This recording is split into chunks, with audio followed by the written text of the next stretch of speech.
Estrema generosità, sì.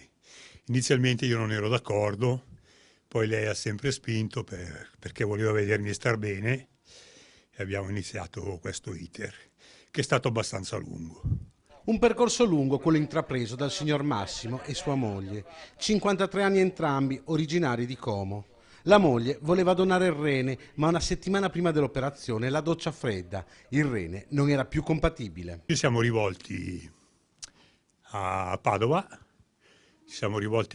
ci siamo messi nelle mani della famosissima dottoressa Furian e ci ha trovato la soluzione, che in questo caso io ho ricevuto un organo da cadavere e mia moglie a sua volta l'ha donato a un paziente che era in lista di attesa.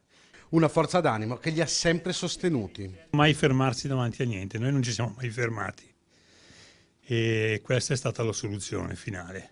L'eccellenza della sanità patavina è riconosciuta anche fuori regione. Abbiamo scelto Padova perché è il numero uno nei trapianti da vivente e poi in questo caso perché è l'unico centro che ci ha proposto questo nuovo protocollo. Ora ha un obiettivo.